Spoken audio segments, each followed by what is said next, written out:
Welcome back to the Sauce Lab, and Hollandaise sauce is one of the mother sauces. So if you recall, we've had tomato sauce, bechamel, espagnole, Hollandaise, and velouté. Those are your 5 mother sauces.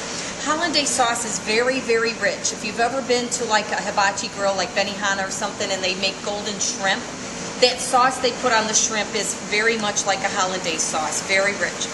So this recipe requires a great deal of multitasking. So you and your partner are going to have to be on your game and know what's going on. So I'm just going to get a few things started right here. First, you're going to serve this over broccoli or asparagus. Broccoli cooks very, very fast. We're going to steam it. So you're going to get probably large pieces of broccoli. This has been washed, and you can just kind of cut it off the stem here. Okay? And so what I'm going to do, and some people don't have steamers at home. So an easy way to make a steamer is I have water in that bottom pan, and then you just use a colander, and you put your broccoli in there. And then you can put a lid on top. Now, broccoli in a steamer, actually I will get a larger lid for that so it's completely covered. Broccoli cooks in about 3 or 4 minutes in a steamer. So I've got it ready, but I'm not ready to start cooking because Hollandaise takes a lot longer than 3 or 4 minutes. Then, if you look at your recipe, it calls for warm butter. So right now, and it calls for 2 cups. That's an entire pound of butter, 4 sticks. So you want to get that butter melted and warm before you start because you can't stop the process. This is very similar to making mayonnaise like you made in Culinary Basics. So I know you're very excited about that because that was so much fun. So I'm going to take this off, and it'll start to cool, but it's hot enough that it will stay warm when we need it. So we will be back in just a minute. It'll be very important on your planning and prep day that you pre-measure everything precisely and label your bags carefully. All right, this is as unforgiving as mayonnaise is. So if you remember, some people did mayonnaise several times before they got it right or it broke. So it has to be very precise. What you need to do, and I've already done this, is I've combined 3 ounces of white wine vinegar and 2 ounces of water. Okay, and what you're going to do, and then I also need to add some peppercorns. Now the recipe calls for white peppercorns. We usually don't buy white peppercorns because they're so expensive. Okay, so we're going to just use black ones. All right, and those go in there as well. Your recipe says to reduce this by half. So for you mathematicians out there, what that means is this is 5 ounces. You need to cook it until there's only 2.5 ounces left. So yes, you're going to have to be measuring that liquid as it reduces until it gets to 2.5. All right, so I've got that on 5, and you'll need to watch that. You're basically, it can boil off. You want to boil off 2.5 ounces, so there's 2.5 left. So while that's getting hot, you can separate your eggs. What we need here are the egg yolks, as you remember from the mayonnaise lab.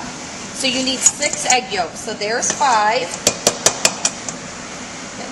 And again, all we want is the egg yolk.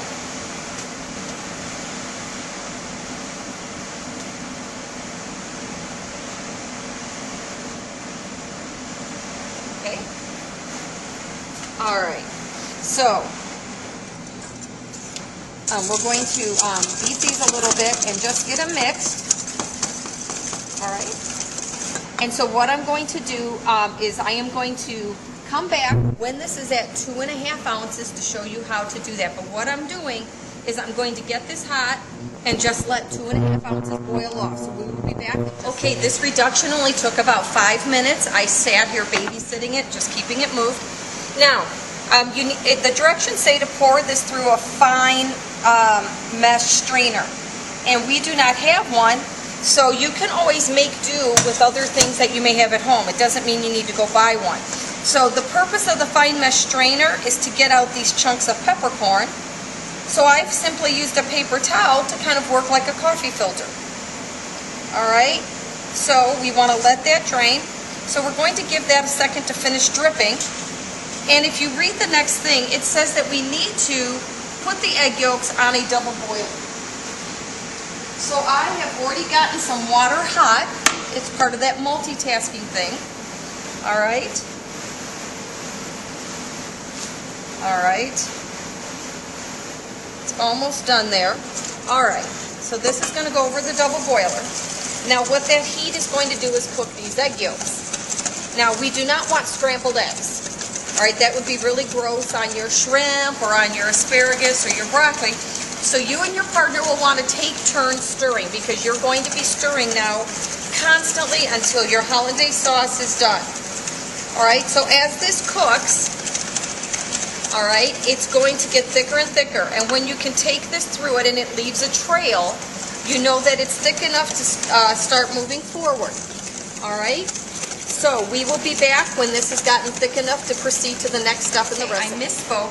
As soon as you have gotten all the vinegar out through the paper towels, you want to add that vinegar mix reduction to your yolks. Okay? So in here we have our 6 egg yolks. And we have our 2.5 ounce reduction, again, which was the reduction of the water, vinegar, and peppercorns. So now we're going to continue cooking this until it leaves a trail through there. It's going to get thicker.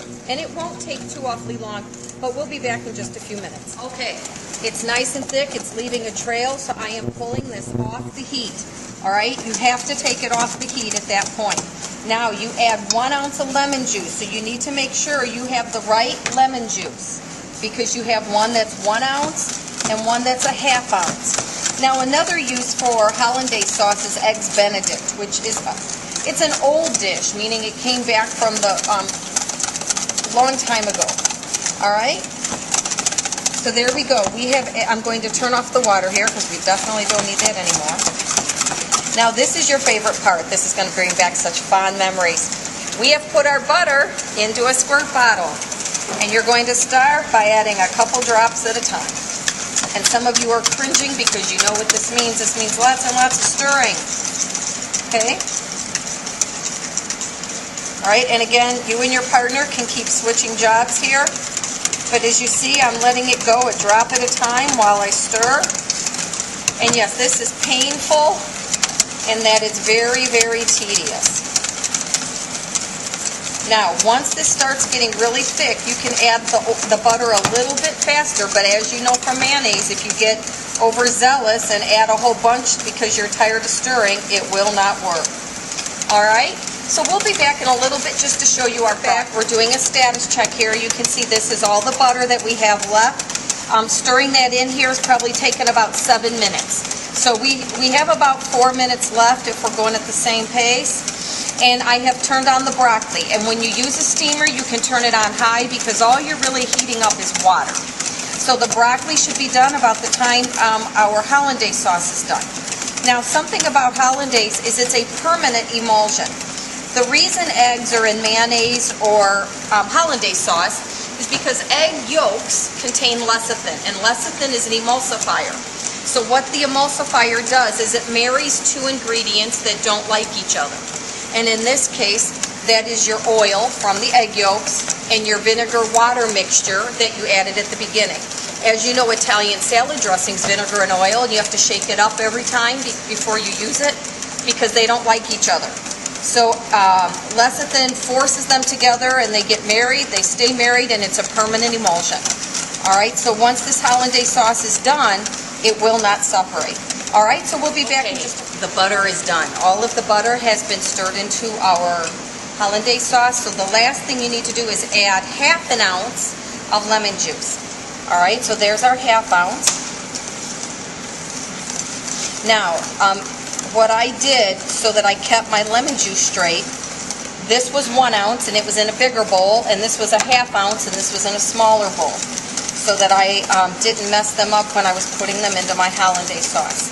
So now at this point, you could add a little bit of salt and pepper if you desire. That would be up to you. You would taste it first and then decide if you would like to season it. All right? So our broccoli is done because that literally only takes a few minutes. So I am going to grab the colander here, or our steamer, our makeshift steamer. Okay? And I'll put a bowl there, and I'm going to grab some tongs. Now this is a 1-day lab, meaning you'll prep the day before and then you'll cook. So I'm just going to lay some broccoli out here. Okay. All right, this would be like a dish for one person. And then I'm going to just get a small scoop. Now there's different ways you could serve this. You could serve this in a custard cup for dipping. What I'm going to do now is I'm just going to drizzle a little bit over our broccoli. Okay, there you go.